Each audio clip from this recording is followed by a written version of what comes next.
Welcome to This Explainer. Today, we're cutting straight through the diplomatic pageantry of the May 2026 Beijing summit between U.S. President Donald Trump and Chinese President Xi Jinping. Think of this as a documentary deep dive. We're sticking strictly to the facts, the figures, and the concrete economic and security realities that are defining the world's most consequential relationship right now. We're going to look at what was projected on the surface and contrast that with the massive tectonic structural shifts happening just underneath. Here's our roadmap for today. We'll start with a quick overview of the Beijing summit, then dive into the trade dynamics, what we call the 3Bs versus the 3Ts. After that, we'll look at the regional flashpoints, specifically Taiwan and Iran. Then we'll uncover the hidden agenda surrounding AI and global risk, before finally wrapping up with a look at this fragile new equilibrium. All right, let's jump straight into Section 1, the Beijing Summit Overview, the Pageantry and the Truce. So our analysis starts in the historic Zhongnanhai Garden. The optics here, meticulously choreographed. We saw lavish state banquets and leaders touring the centuries-old Temple of Heaven, a real visual projection of historic continuity and mutual respect. Add in the presence of some very high-profile U.S. tech executives, and the whole event was explicitly framed to the world as this grand effort to stabilize economic ties. But, beneath that carefully orchestrated hospitality, a much starker reality emerged. The summit fundamentally lacked any real substantive breakthroughs on the world's most pressing structural issues. In fact, experts are looking at this outcome not as a long-term resolution at all, but rather a deliberate, tactical pause. As Amanda Hashio of the Eurasia Group points out, both Washington and Beijing are really using this moment to rebuild their respective leverage. It's basically a calculated holding pattern. This tactical truce buys both nations the critical time and space they need to reduce their intertwined economic dependencies, fortify their supply chains, and, quietly prepare for the next inevitable round of global strategic competition. Moving on to Section 2, Trade. The 3Bs versus the 3Ts, a balance sheet of core interests. This summit really exposed a fundamental mismatch in what's driving both nations economically. On one side, Washington showed up with an agenda heavily focused on tangible domestic commercial victories. We're talking about the 3Bs, beef, Boeing, and beans, along with securing access to rare earth minerals that are absolutely crucial for American manufacturing.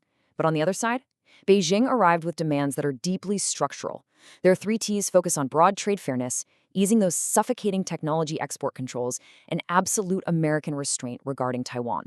As you can see, we're looking at two completely different ledgers of core interests. On the commercial front, the numbers really tell a story of transactional goals meant for domestic consumption. For instance, President Trump touted a massive deal for China to purchase 200 Boeing jets, with potential commitments extending up to 750 aircraft. That's a vital figure. It signals a powerful desire from Washington for concrete, quantifiable wins that can be brought straight back and showcased to an American audience, even if it leaves those deeper structural trade imbalances completely unresolved. But what's the actual glue holding this fragile trade truce together? Well, it's shared economic anxiety. Both nations are absolutely desperate to avoid going back to the severe economic disruptions of the 2025 trade war. During that volatile period, global supply chains literally fractured as crippling tariffs temporarily spiked over 100%. The memory of that intense economic pain and the real threat of plunging the entire globe into a deep recession, that is the primary force dictating today's incredibly delicate, highly cautious diplomacy.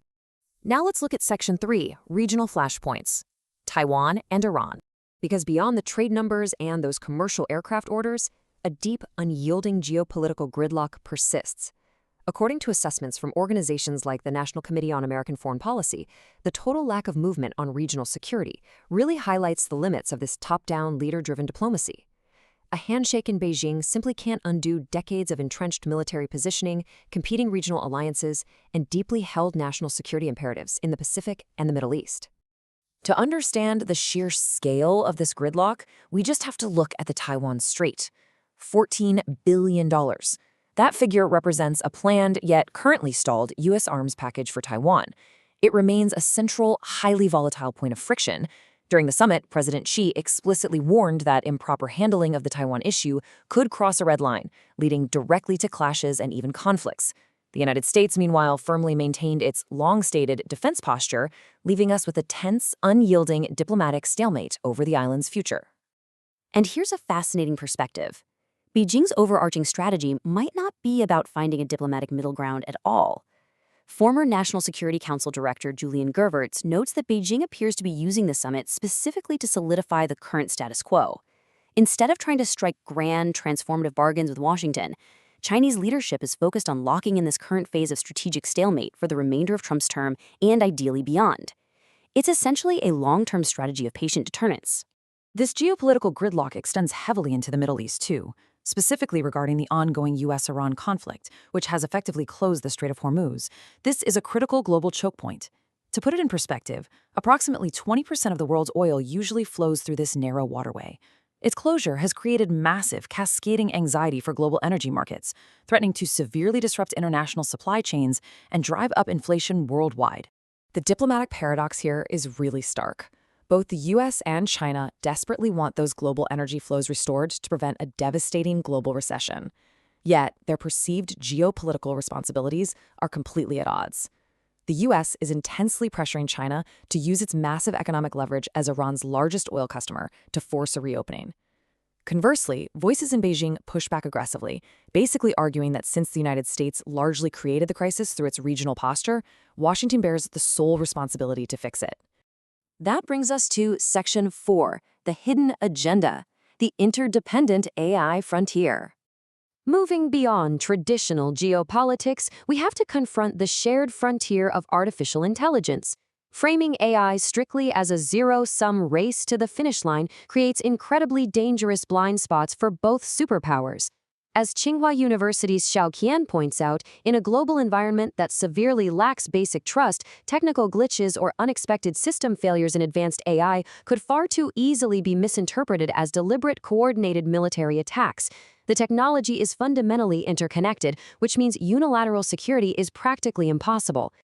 Now, one of the very few areas of actual bilateral convergence here is the critical human-in-the-loop guardrail. Both Washington and Beijing have explicitly affirmed that decisions regarding the launch of nuclear weapons must remain strictly under human control, completely isolated from autonomous AI systems. Security experts globally argue this is a highly positive, though of course fundamentally incomplete, first step toward preventing automated machine-driven military escalation. Because the risks associated with the AI frontier are truly interdependent and completely ignore national borders. Technology is converging so rapidly across multiple domains. Just think about the implications of automated military escalation and complex drone incidents. Or look at the potential for unintended algorithmic shocks to global financial systems, not to mention the proliferation of dual-use biological knowledge. As these combined threats accelerate, the window for human leaders to assess data and make rational decisions shrinks dramatically. It makes robust communication frameworks an absolute necessity. And because that window for assessing massive algorithmic threats is shrinking so fast, policy experts are highly recommending that we implement narrow, highly functional safety mechanisms right now, rather than waiting for sweeping, grand international treaties that might honestly never materialize. We're talking about establishing shared financial circuit breakers, conducting joint scenario exercises, and maintaining regular technical exchanges. These are vital, practical steps.